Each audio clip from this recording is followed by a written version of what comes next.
The morning sunlight streamed through the floor-to-ceiling windows of my apartment, glinting off the glass coffee table where my laptop sat open.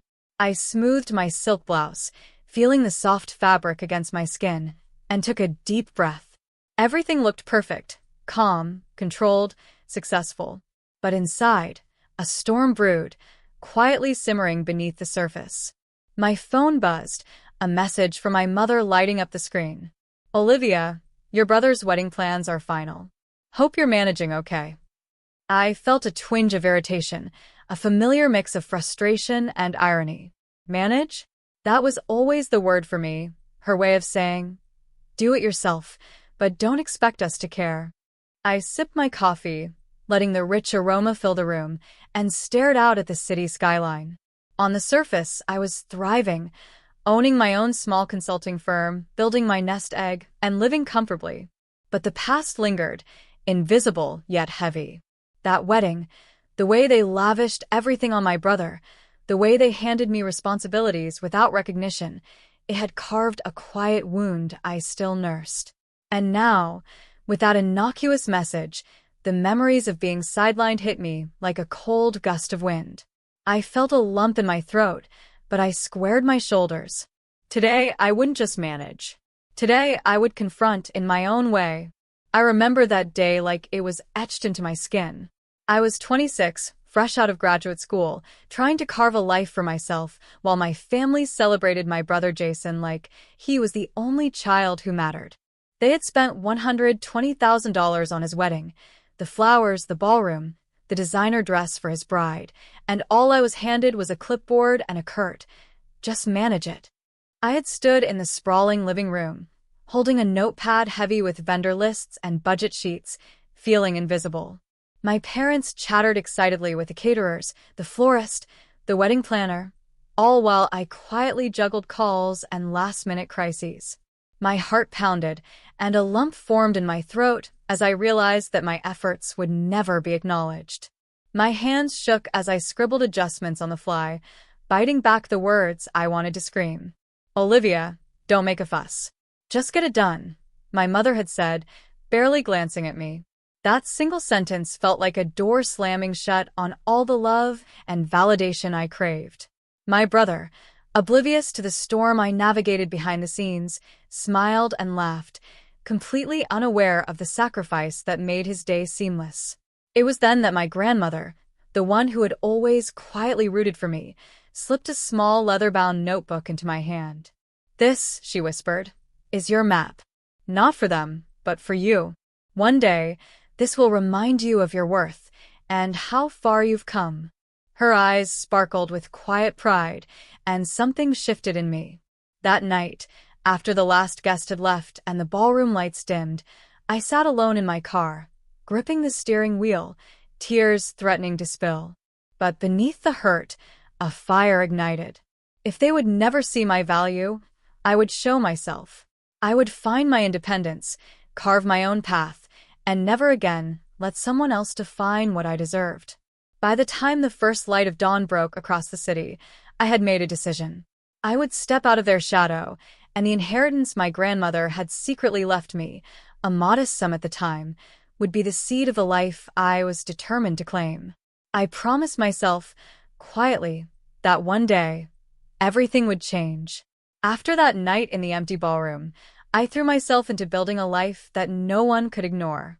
I took the small inheritance my grandmother had left me, $25,000, modest by most standards, and turned it into a launch pad. I rented a tiny office space in the city, a place with peeling paint and a crooked door, and called it mine. Every dollar I invested was a promise to myself. I would rise, quietly but surely. It wasn't easy. Nights bled into mornings as I pored over spreadsheets, learned marketing strategies from online courses, and reached out to potential clients who initially didn't take me seriously. Every rejection stung, but it was also fuel. I kept the memory of my parents' dismissive eyes at Jason's wedding close, letting it push me to prove that I wasn't just managing anymore. I was building, creating, thriving. Then I met Mrs. Margaret Holloway, a seasoned consultant in the financial sector, at a networking event I almost didn't attend. She saw something in me, determination laced with grit, and offered guidance I didn't even know I needed. "You're smarter than you think, Olivia. Invest in yourself like your life depends on it," she had said. Those words echoed in my mind during the long nights I spent drafting proposals, negotiating contracts, and tracking every penny. My first major client, a mid-sized tech startup, signed on after weeks of convincing them that I could help turn their chaotic operations into a streamlined system. The adrenaline, the disbelief, the quiet pride I felt, I can still recall that moment with perfect clarity. Then came my first profitable month, then the first year where I didn't just break even but earned enough to move into a chic apartment downtown. I learned to love the quiet thrill of building something my way. I decorated my office with pieces I found on trips, each item a secret victory. A painting from a local artist, a sleek desk lamp, a leather chair that smelled faintly of polished ambition. No one knew the full scope of my progress. My family got carefully curated snapshots on social media. A casual lunch, a tasteful vacation photo, but nothing hinted at the empire quietly growing under my hands. And through it all, I carried my grandmother's notebook, scribbling goals, reflecting on setbacks, reminding myself of the fire that had started in that empty ballroom. Each page was a testament to my resilience, a personal ledger of victories, small and large.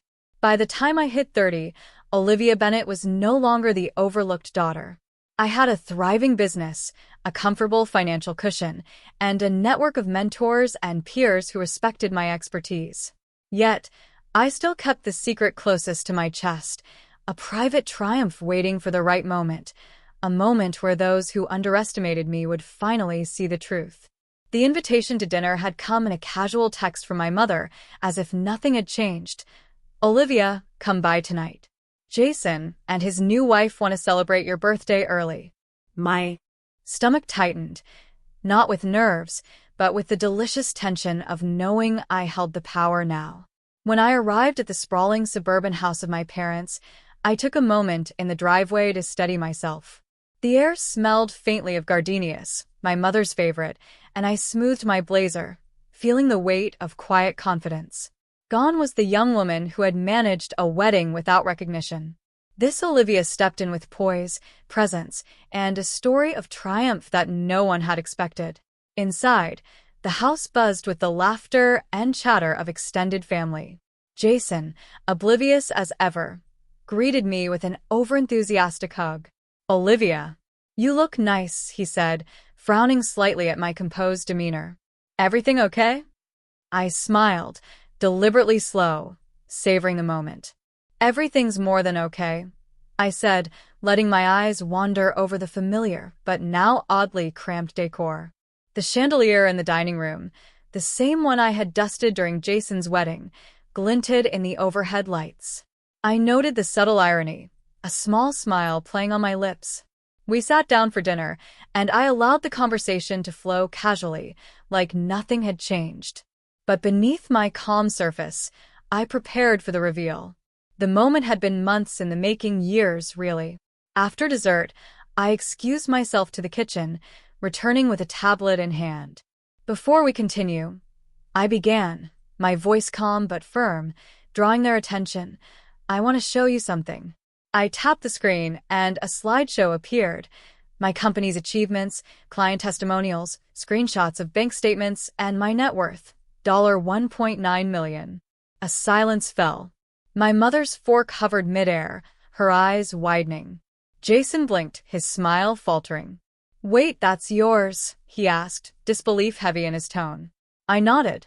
"All mine. Built from scratch, with the inheritance Grandma left me and a lot of late nights, determination, and belief in myself." I let the words settle, watching their expressions shift from confusion to shock to a reluctant pride they didn't know how to express. They looked around at me now, not the overlooked daughter who had managed Jason's wedding, but a woman who had turned her pain into power. My office, my art, my success, it wasn't flashy, but it was undeniable. Every decision, every sacrifice, had led to this moment. For a moment, no one spoke. I allowed the weight of the truth to linger, their disbelief mingling with the quiet realization of how little they had acknowledged me before. And then, softly, my mother said, "Olivia, we had no idea." I simply smiled, letting them absorb the full scope of what they had underestimated. The dinner continued, but the dynamic had shifted irrevocably. I was no longer just the daughter who managed. I was the woman who had rewritten her story, on her terms, and now everyone had to see it. The air between us was charged with something that hadn't existed before, respect, but also a subtle tension. My parents, my brother, even Jason's new wife, all understood, at least unconsciously, that the old dynamic had vanished. I held the upper hand now, not with anger, but with clarity and purpose. "Since we're being honest tonight," I began, my voice calm but firm, "I think it's time we also talk about expectations moving forward." I could see their unease, but I pressed on. "I'm happy to support you, but it will only work if things change." I turned to my mother first. "Mom, I want you to see me, not just manage my brother's life. I need honesty and respect. No more dismissing my efforts or assuming I'll take the back seat." Her eyes shimmered with guilt, and I let her feel it, because she needed to. Then to my father.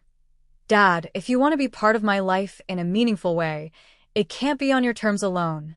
I've built something of value, and I will protect it. Support my choices, but don't try to control them." Jason looked uncomfortable, shifting in his seat. "And you, Jason," I said, leaning in slightly, "I want you to pursue your life with purpose beyond appearances. Stop relying on others to do the heavy lifting. It's time to take real responsibility, financially, emotionally, for yourself and your marriage." I wasn't cruel. I wanted growth, not revenge. I laid out conditions for each of them, small but significant changes tied to personal accountability and self-improvement, healthier habits, honest communication, and a genuine effort to support each other's ambitions. Every rule had a purpose: to repair the fractured trust and to ensure I wouldn't be sidelined or undervalued again. Their expressions shifted. Initial resistance, then reflection, then tentative acknowledgement. They understood that this wasn't punishment. It was a chance for redemption. And it was clear that I, Olivia Bennett, would no longer play the part of the overlooked daughter. I leaned back, letting the gravity of my words settle in. The power shift was complete, not through force, but through demonstration. My wealth, my independence, my quiet victories, they were proof. I had endured neglect, bias, and dismissal, but now, the balance had changed. For the first time in years, I felt fully in control of my relationships and my destiny. I wasn't just asserting authority over money or success. I was asserting the value of respect, effort, and self-worth. And as the evening continued, I noticed subtle changes. The way my mother held herself differently, the tentative pride in my father's eyes, even the flicker of humility in Jason. It wasn't immediate, and it wouldn't be perfect, but the foundation was set. I had drawn the line, and it was clear that my family would now meet me on my terms, or not at all. And that, finally, felt like true freedom. The weeks that followed felt surreal. My parents and Jason didn't transform overnight, but I could see subtle, meaningful changes. My mother called me to ask for advice on her own small business ideas, no longer dismissing my opinions. My father, usually quick to lecture, listened patiently when I shared my plans. Even Jason started taking responsibility, handling finances, supporting his wife, and acknowledging the effort it took to create a life beyond appearances.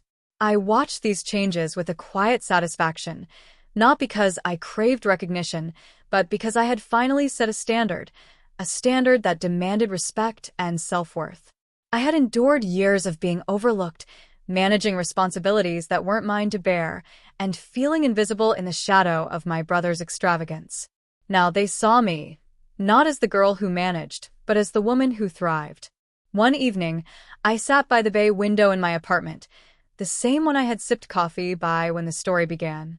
I opened my grandmother's leather-bound notebook, its pages filled with dreams, setbacks, and victories.